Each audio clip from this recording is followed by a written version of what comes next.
Hey guys, it's Neon City Gaming, and this is Frost and Flo giving you gaming news.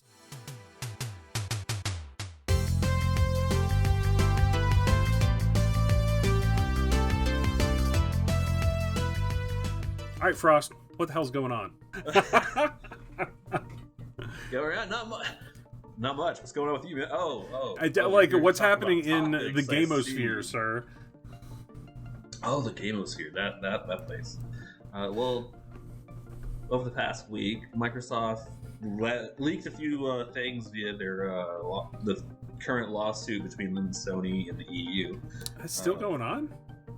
Yeah, the company has leaked a huge array of information about Xbox, PlayStation, and Sony as part of a legal argumentation. It's the latest claim that Sony has a PS5 Slim ready to launch later this year. The price is going to be about $399, the same as the digital console, according to Microsoft, and the source being Game Rant. Me personally, that's awesome. I don't have a PS5. I've been waiting for a PS5 to do a console refresh, or either it was a Pro or a Slim. I'm hoping Sony either just announces a Slim and never does a Pro, or they announce both of them around the same time. Because I would be. You don't want to buy one and then they release a Pro. I buy the cheaper one and then they have a Pro version come out. Not saying that I wouldn't mind saving the money, but if I had a choice between the two, I'd rather obviously get the more powerful one, personally, than the cheaper one. What's the?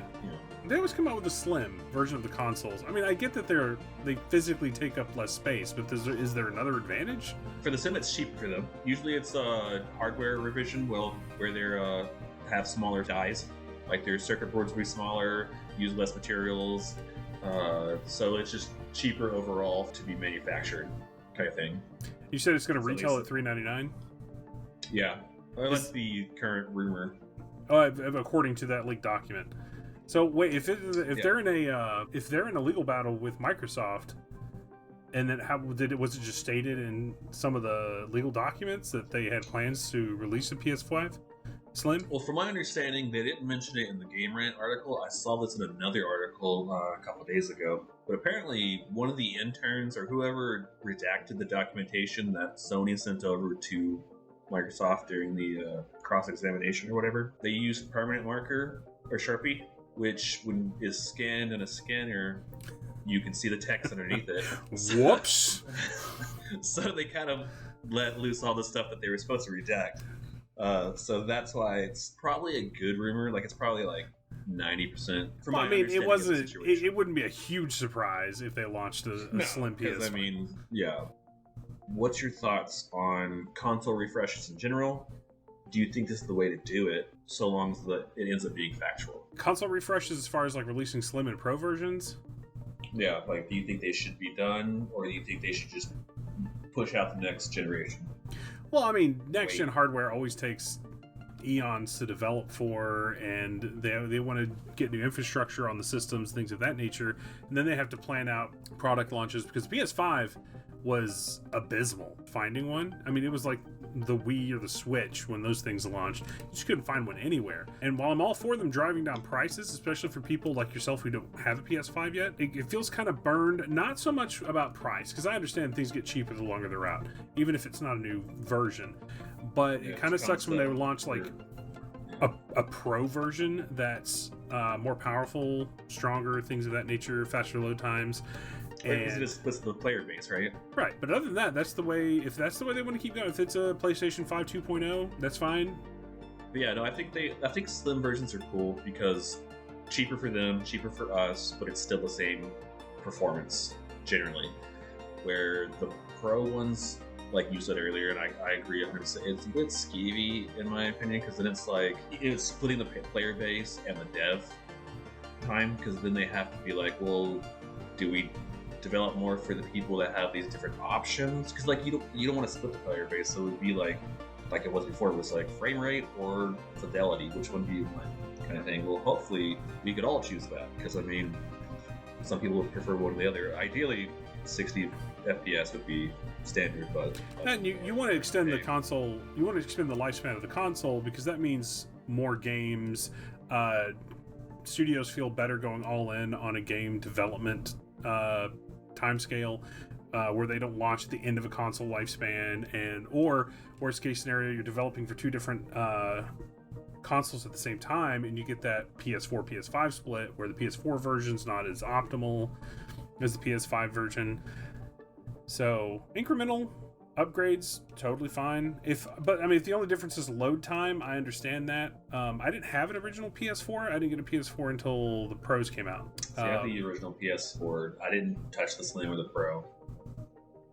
I did have the sound of my fans. I did have the first edition PS3 before they nerfed the hard drives. The Fat 20. The George Foreman. You know what I'm talking about? The George Foreman grill. Did you have the backwards PS2? Yeah, it was an original. Okay, so yeah, it was the 20 gig or the 60 gig, I think it was. I got it. I knew they were launching Metal Gear Solid 4, and I had to get Metal Gear Solid 4. So actually the version I got, I think. But that console was like $700. Oh, it was stupid. It was stupid expensive. But I was young, living by myself. I had like minimal bills. Right. Couldn't do that now. Oh, unless the wife and kids wanted one. Hey, Frost. Yes. Have you heard of Battlebit? I have not. You mentioned that yesterday. You're like, oh, we're talking about Battlebit, and I'm like, I do want to talk about Battlebit, and I think Battlebit's newsworthy because, for those of you who don't know, Battlebit is a massive multiplayer first-person shooter, not like an MMO so far as, but like old school Battlefield. Like, we have two massive teams on a huge map. Okay, so it's not a battle royale. It's not. No, like it is. It is like old school Battlefield. It reminds me of Battlefield 2, back when I used to play Battlefield 2. The picture of it, when I looked up the screenshot, it looked like Roblox. Okay, yeah. Okay, legit looks like Roblox. Okay, I'll give you that. But it has 254 player multiplayer split up into two teams. It's got progressive. It's got progressive or gun progressive level ups, accessories for weapons, some customization. It's class based. There's no. Is this a new game or is the rehashing of So it's called Battlebit. It's called Battlebit Remastered because it's been in development. It's technically, I don't think it's been released yet. I think it's early access still. It's been in development for 7 years. Okay. But you gotta give it some, gotta give it some leeway because the dev team is 3 people. But it's everything that people who grew up with those like big Battlefield games want from current Battlefield games without all the bloat. Because modern iterations of classics we grew up with, Battlefield 2, Battlefield 2142. I don't know if you ever played. Did you ever play Squad or know what Squad is? It's a milsim game. Yeah, it's a milsim shooter. It's class-based shooter. Okay. What was? Now I'm thinking of Hell Let Loose. Okay, well no, Hell Let Loose is like World War II Squad. Okay. So that's a good comparison. So yeah, the graphics. I mean, they're not blowing anyone away, but here's the thing: it reminds me of like I'm back in 8th grade playing vector graphic spaceship shooters on a LAN network. The graphics are so easy to overlook because the gunplay is super solid. It does some neat things with bullet physics. Trajectory of the bullet actually is tied to the trajectory of the barrel, not the crosshair. So it's actual, like, the actual projectiles are coming from the barrel to your target. So when you turn a corner, the barrel you might lean around the corner, but the bullet actually comes out of the barrel, so it might not be center of the screen. The time to kill is down. It's really quick, but you have medics, other people, you can pick them up, you can drag people out of the line of fire. It has construction in it. You can build walls, barricades, forward operating bases. Vehicles are very easy to control, except helicopters. Helicopters traditionally are just, don't ask me to fly helicopters in any Battlefield type game. So is this like if you were to take Army Men back in the day on PS1 and put it on and made it into a Battlefield like in terms of like never played Army Men. You never played Army Men back in the day, like no. Soldier's Heroes or? No, I know what you're talking about. I'm familiar with the games, but I never played them. Okay. Have you ever played a Battlefield game? It was Battlefield Light. I played Battlefield 1 and 2, and then I played part of 3. I think it was whichever one came out on PS3. I played a little bit of that one. 3 launched on PS3. but mostly no, because I didn't have a squad, and those kind of games, you want a squad or at least an ally to partner up with. You do want squads because there's so many people. I don't even think you can choose classes in the game unless you're tied to a squad. There's a command structure in the game, things of that nature. So okay, so it's a lot like Fire, or not Fire, Hell Let Loose, where you have it's very much a squad, and then I'm the gunner of this squad, I'm the sniper of this squad. Right. There are weapon unlocks, weapon attachment unlocks, progression system. There's a bleed damage indicator like in Hell Let Loose in Squad, where if you get hit, you have to staunch the bleeding, things of that nature. So all those are cool things, right? And the big thing is it's $15. It's $15. It's made by 3 people. And it is selling like hotcakes. The concurrent players right now they keep going up. Last time I checked, it was like 184,000 people playing this game. Not bad. Better than Gollum. It's Solitaire is better than Gollum right now. Which side note, since we're on the news, that studio is no longer making games. Right, Right in the middle of our Battlebit section, Gollum's studio. Sorry, Taps. Just take the L, man, and move on. I'm so sorry. Kind of glad you don't have that IP anymore. The reason I brought up Battlebit is because it is basically a love letter to people who've been asking for these simpler kind of games. We don't want all this bloat because modern iterations of these I don't play any modern shooters because it's just system after. It's the same with RPGs. Like I don't want all these different layers of stuff. I mean, call me a casual or call me, whatever. But yeah, I want it to be like you're about to say. Like I want it to be a little more simplified. Like let me just get in, play with my buds. Get a couple matches in without having to worry about 15 different menus for different like battle passes and like freaking trees of like gears and all like. Pay $15. You want to unlock weapons? Play that class to unlock those weapons. Play the game. Have fun playing the game. You don't have to pay us any more money. Diablo Season 1 is finally launching for their are they calling it a battle pass? They just went with that. I think it's on the pre-purchase of the game it was called a battle pass because the premium version gets you battle pass fast or whatever, where it lets you skip like 10 or 20 levels. So they're going with an eldritch horror kind of feel for the new season in Season 1. And what's interesting is you do have to beat the campaign to engage in the first season because it's actually got some it like adds on to the story a little bit.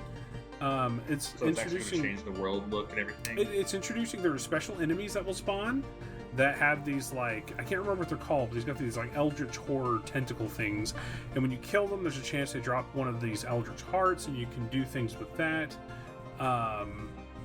One thing that a lot of people were worried about, and that is carrying over, is a lot of the renown that you get from the maps, such as exploring the map, opening up the map, getting rid of the fog of war, and your shrines of Lilith are going to carry over. So they weren't before, but they are going to carry over. And apparently the renown and things you would have gotten from those for creating a new season character, you just automatically get that applied to the battle pass. That would already be annoying. Like I'm trying to grind out like cosmetics down the battle pass, and then now I've got to grind out renown too at the same thing. Yeah, that would be fucking annoying. There's some cool things you can get in the battle pass that will boost the character, your seasonal character, such as XP gains and renown gains, things of that nature. But you get to decide where to place those like boosts or points. And then a lot of the cosmetics, which one thing I will say I'm very happy they're doing, is once you unlock a cosmetic, it's not class bound. That cosmetic's applicable to every class. And you can preview what it looks like on the different classes. The look of the new Season 1 stuff I actually kind of like. It's got that kind of old school fantasy, almost Death Knight look to it. So a lot of the character classes have like chest plates, pauldrons, gauntlets. But does it go too far like Diablo 3? Because that's what I hated about Diablo 3 was it turned it into WoW, where it's like the armor was just so ridiculously unrealistic and just big and gaudy and just cartoony. This one doesn't look. That's not Diablo. Diablo is not cartoony like WoW. WoW can get away with it because it is cartoony, but Diablo is supposed to be a little more based in reality, or at least it was. I'm sorry. Unfortunately, Frost has very strong opinions, about Blizzard properties. We grew up with these games, and he will kill it. It's not just Blizzard property; it's just I'm tired of every game coming out and everything that's fantasy based looking the same. Like, I'm tired of everything looking a clone of the other, where it's just like everything's copying WoW or everything's copying, high fantasy. They're calling it Cold Iron, and it reminds me of, like, it doesn't look too over the top in my opinion. The helmet kind of looks over the top, but it looks like with horns coming off of it, kind of like Lilith's horns, not in that same configuration. I haven't seen the in-game stuff for Diablo 4 yet, so they may already have that kind of garbage in there, but I haven't seen anything like that yet, especially for my Barbarian. Now, my Barbarian does have there is a chest piece with two humongous pauldrons on it, but like it's got so much fur coming out of it, it's like I swear they stuck an entire goat under each pauldron. Speaking of isometric games, the other thing I've been thinking about lately, and I've heard about, Baldur's Gate 3 will let you re-roll your class with new specs. With 12 classes and 46 subclasses, 3 subclasses on average per character, you can mix and match your character and allow for multi-classing, which has just been confirmed along with respecs. According to PC Gamers in, I don't know how you pronounce that, it's PC Gamer in, like in squared, whatever. Not a website I'm too familiar with, but according to them, the dev straight up came out and said, we wanted players to avoid having to restart the whole game. So you can re-roll your character at their current level? Yeah, you're gonna find a specific character. I'm assuming it's gonna be like, did you ever play the other isometric game, Grim Dawn? I have not played Grim Dawn.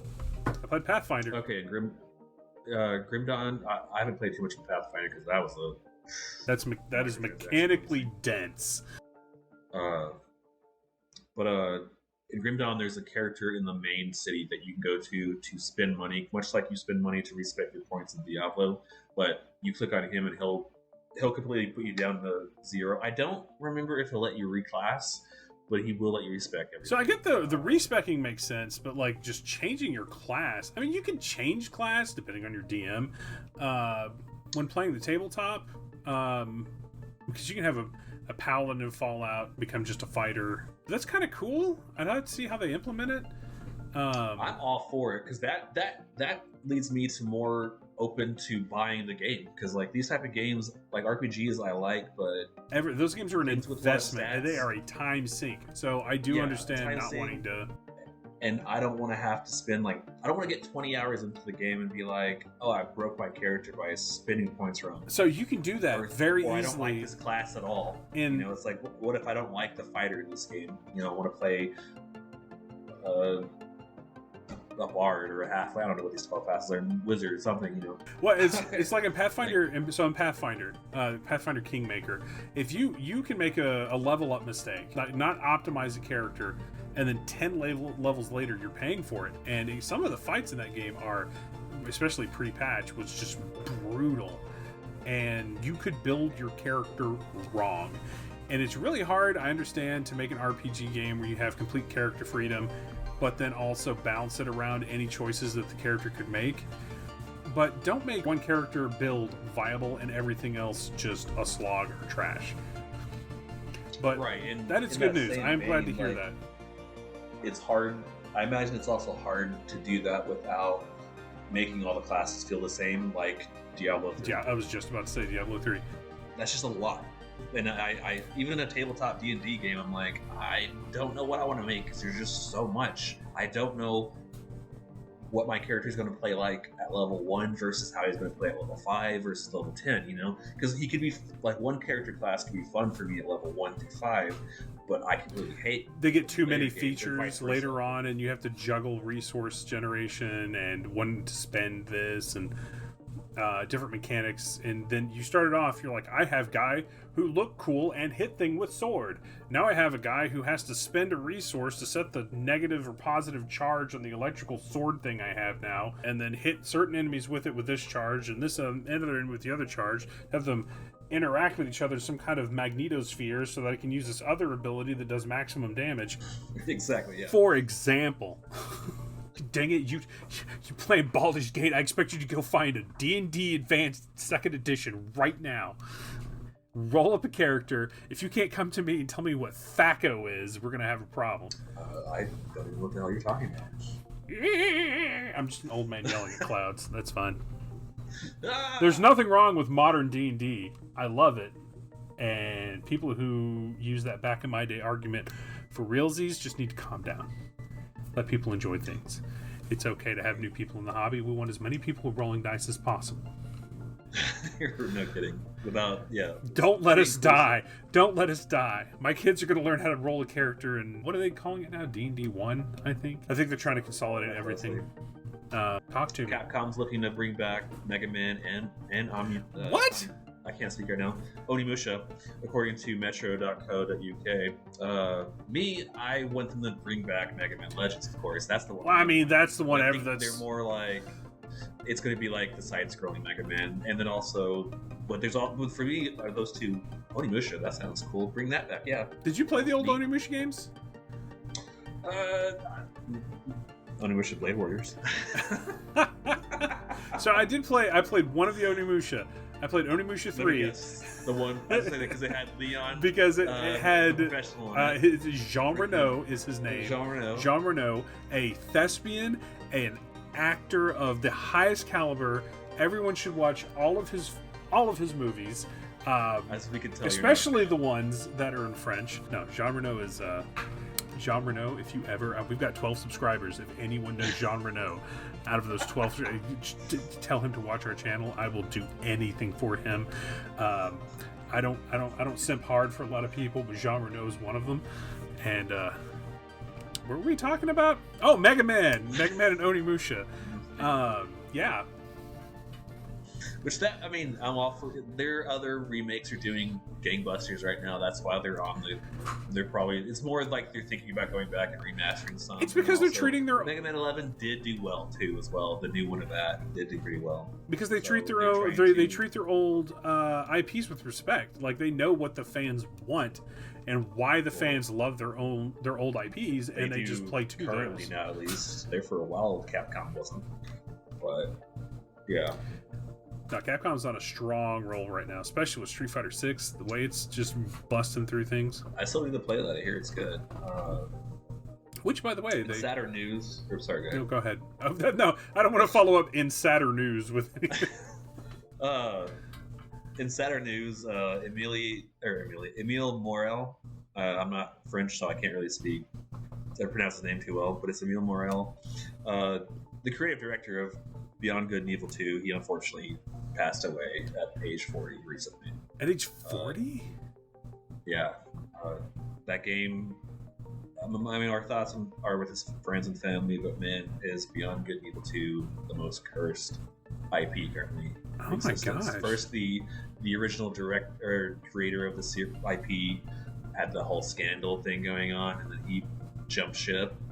And then now, unfortunately, this young person, well, he's older than me, but this young Hey, you watch it. We're recording this a day before my 38th. More positive news.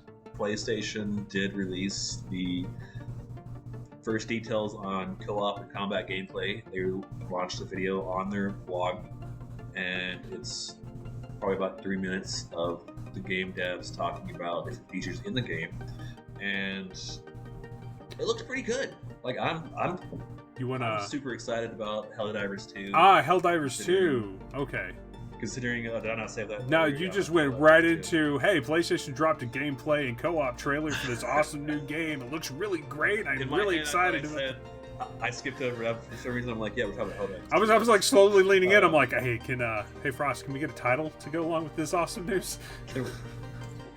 But yeah, it looks great. It looks fantastic. They still have the. Isn't that they shifted to like first person, or is it third person over the shoulder? Third person. Because it was the old one was isometric. Because I don't think it'd work in first person. It would just be another first person shooter.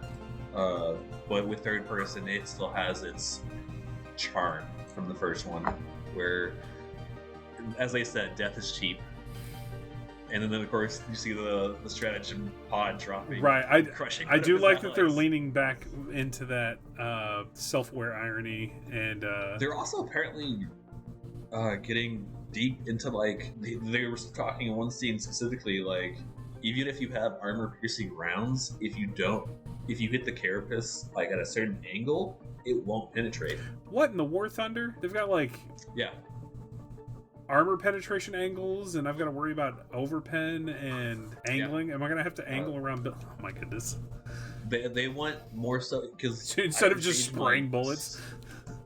With that, they want more like because like there was a lot of items in the first game. Granted, most of them were behind like DLC packs, unfortunately, but they want you to change stratagems more often, like depending on what mission type you have. As opposed to me, I just always use the bullpup SMG or rifle, and then the mech. I always had the mech. The only thing I had as far as news, and this might just affect me. I don't know if you're into this at all, but I don't want to say remaking. I mean, it is a remake. Rurouni Kenshin, and it just started streaming on Crunchyroll. Did they make the same kind of changes like Trigun? Okay, so I know you're not a huge fan of Trigun Stampede.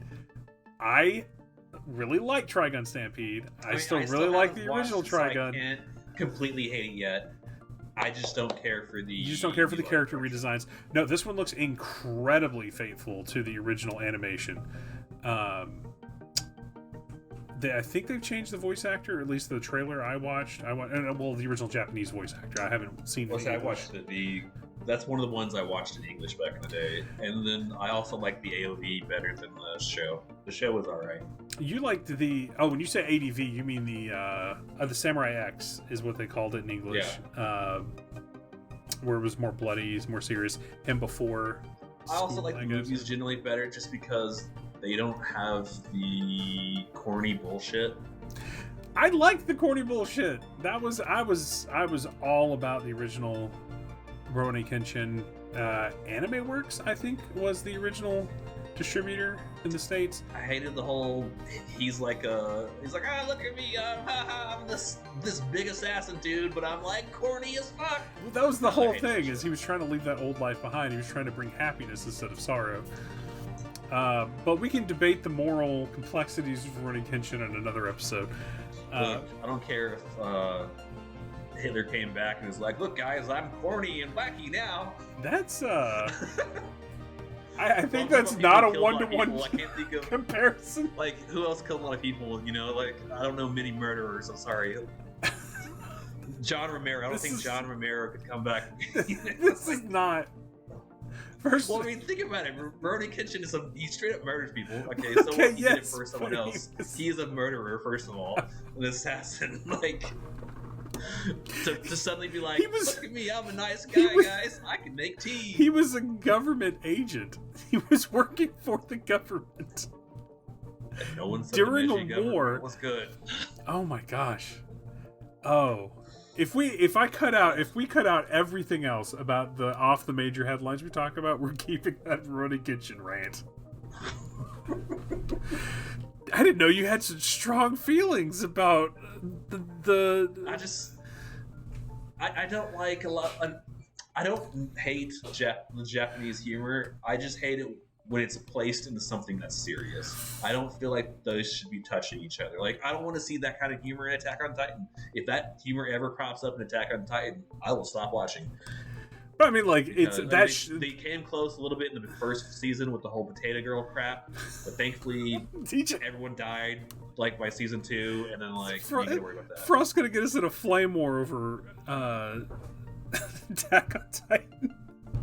I'm just saying, like, it's fluff, it's filler, it's not.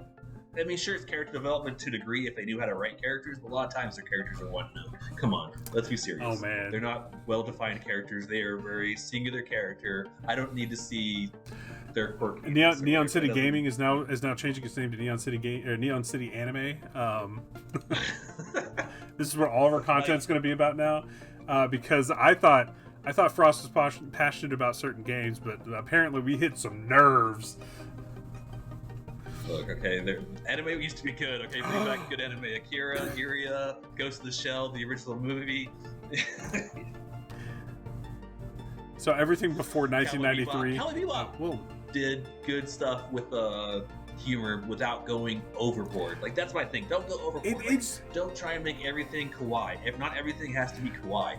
You do realize that Shinichiro Watanabe directed both Cowboy Bebop and Excel Saga.